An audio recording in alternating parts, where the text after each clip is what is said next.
Assalamualaikum warahmatullahi wabarakatuh. Manusia yang kembali ke jalan Allah dan hijrah menuju jalan kebenaran, yakni disebut mendapat hidayah.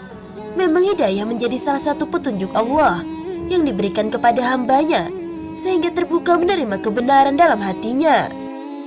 Dalam surah Al-An'am ayat 125, Allah Subhanahu wa Ta'ala telah berfirman, barang siapa yang Allah menghendaki akan memberikan kepadanya petunjuk, niscaya dia melapangkan dadanya untuk memeluk agama Islam. Sebab hidayah menjadi salah satu petunjuk Allah yang diberikan kepada hambanya, sehingga terbuka menerima Islam. Maka Allah Subhanahu wa Ta'ala telah berfirman, maka apakah orang-orang yang dibukakan Allah hatinya untuk menerima agama Islam, lalu ia mendapat cahaya dari Tuhannya, atau sama dengan orang yang membatu hatinya? Maka kecelakaan yang besarlah bagi mereka yang telah membatu hatinya untuk mengingat Allah. Mereka itu dalam kesesatan yang nyata.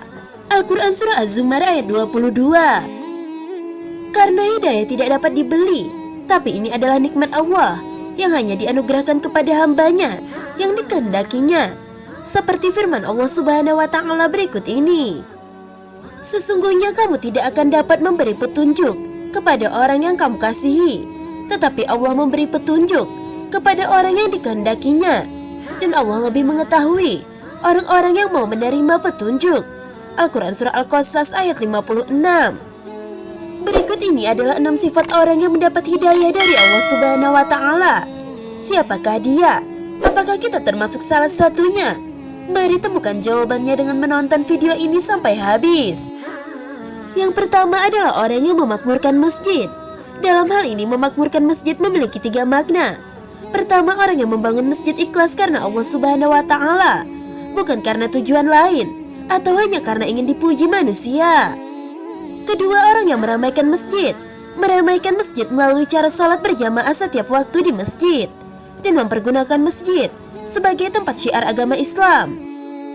Lalu yang ketiga, mengatur administrasi masjid.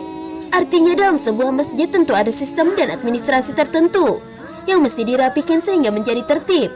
Orang yang mampu memakmurkan masjid, ia sudah memiliki salah satu sifat orang yang mendapat hidayah Allah Subhanahu wa Ta'ala. Lalu yang kedua adalah beriman kepada Allah dengan sebenar-benarnya akidah. Akidah yang benar ialah akidah yang lurus, tidak menduakan atau musyrik kepada Allah Subhanahu wa Ta'ala. Barang siapa meyakini sesuatu di luar Allah, maka luntur akidahnya, karena keyakinan dan kebenaran mutlak milik Allah Subhanahu wa Ta'ala. Yang ketiga adalah menegakkan sholat atau iqamatus sholah. As-sholatu imaduddin. Sholat adalah tiangnya agama.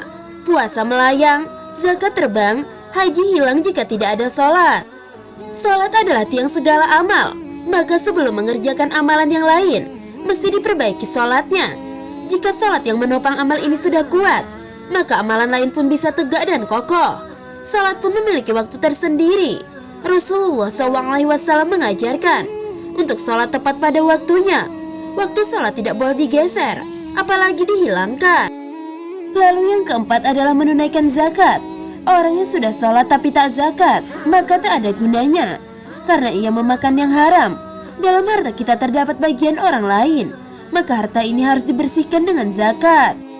Zakat terbagi menjadi beberapa bagian. Salah satu yang sering terlupakan ialah kewajiban untuk menunaikan zakat mal atau zakat dari pendapatan yang kita miliki. Dalam ketentuan yang sudah ditetapkan, zakat pendapatan dikeluarkan sebanyak 2,5% dari total pendapatan. Zakat ini dianjurkan untuk dibayarkan setiap bulan. Menurut para ulama, pendapatan yang wajib untuk dizakati ialah apabila total pendapatannya sekitar 42,5 juta per tahun atau 3,6 juta per bulan. Lalu yang kelima adalah percaya pada hari akhir. Banyak orang yang lalai dalam melaksanakan ibadah dan amal kebaikan karena lupa akan hari akhir. Kebanyakan dari manusia lupa akan adanya hisab dan pertanggungjawaban. Bahkan mereka lupa bahwasanya dunia ini fana dan setiap yang bernyawa akan meninggal dunia. Maka sifat yakin kepada hari akhir merupakan ciri yang terdapat pada orang yang sudah mendapat hidayah Allah Subhanahu wa Ta'ala.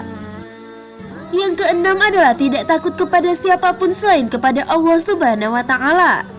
Salah satunya takut kepada makhluk ataupun takut akan kehidupan yang sengsara.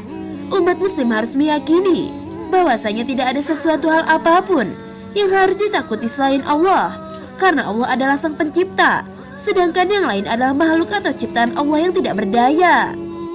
Sahabat pelajar Islam yang dirahmati Allah, itulah 6 ciri orang yang mendapatkan hidayah Allah Subhanahu wa Ta'ala. Semoga kita semua tergolong ke dalam orang yang mendapat hidayahnya. Amin ya Rabbal Alamin. Semoga video ini bermanfaat untuk kita semua. Wallahu alam bisawab. Wassalamualaikum warahmatullahi wabarakatuh.